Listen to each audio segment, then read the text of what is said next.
Canadians went to bed last night and woke up this morning to news of another Liberal minority government after a very quick election. Here to give us his take on what this could mean for Canada's recovery and outlook going forward is Derek Burleton.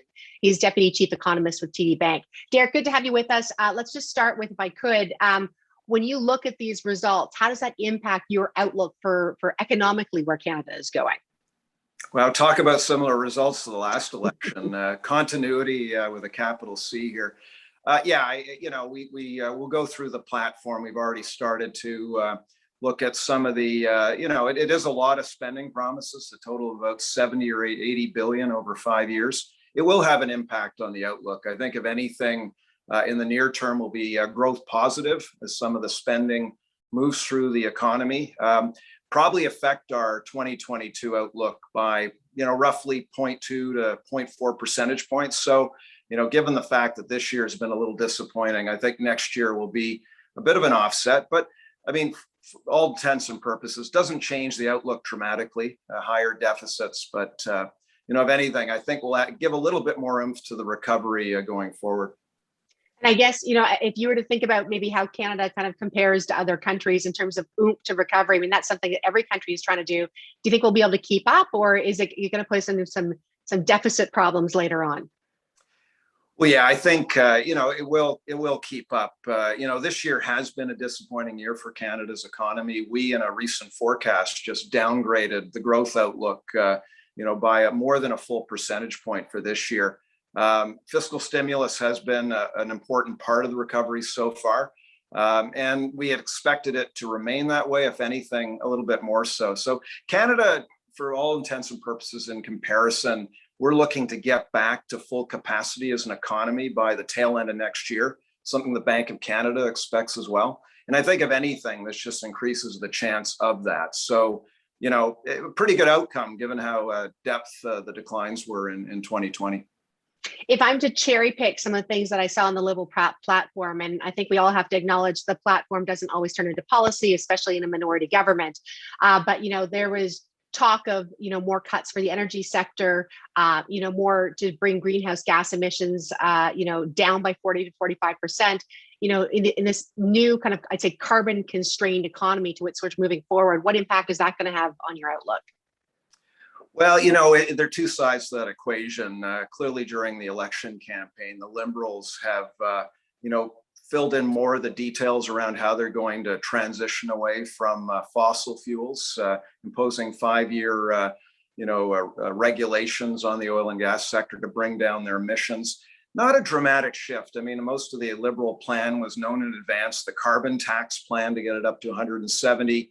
Also, on the other side, they included more investments to support this transition, both in helping some of the displaced workers and clean tech and the like. So, in a sense, it nets out. I think from an oil and gas perspective, I think just the fact that we do have a very continuous government, stability is important. We've seen energy policy swing around quite a bit in recent years. At least there's the stability there. And I think that's something that's welcome to the energy sector overall as they prepare the inevitable to get their carbon emissions down.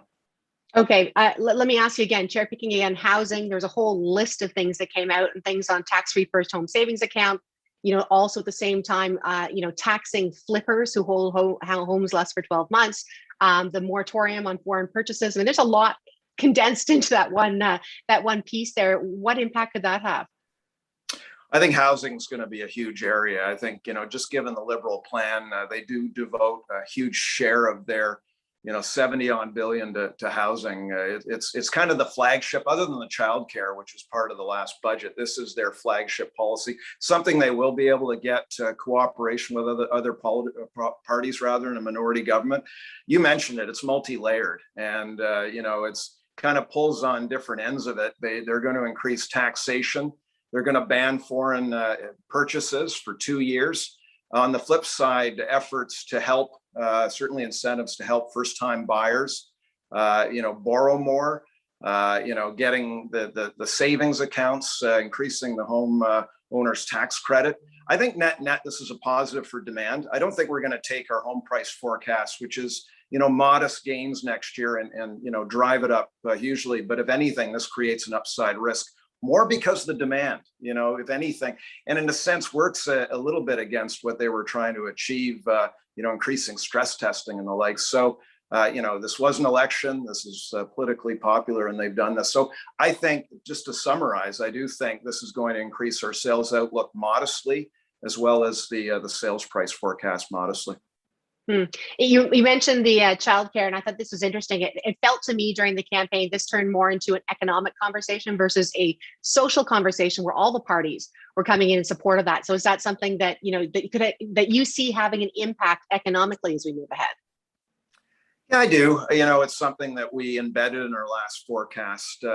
This is a big plan. If anything, we talked a little bit about the recovery. This is going to help the recovery and the labor force.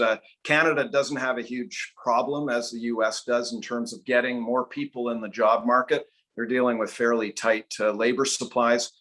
We do to a certain extent, but if anything, this is going to help that participation rate going forward. It's a multi-year thing, and 8 of 10 provinces have already announced that they've reached deals with the federal government in terms of the flow of money. So I think from a longer term perspective, this will support the recovery and the economy overall. So give it a plus on that from that perspective. Derek, another piece that came out from the platform was news that they would look at increasing taxes on corporations. Your thoughts on that?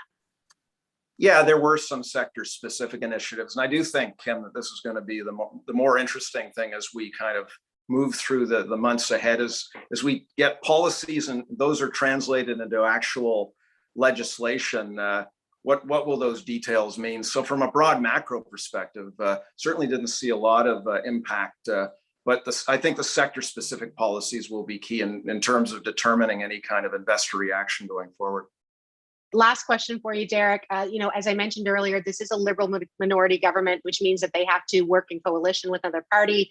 We're seeing a lot of people think that means you could see the platform veer left a bit. Is there anything else that we think that could happen as a result of some of the cooperation that needs to happen in order to get things done?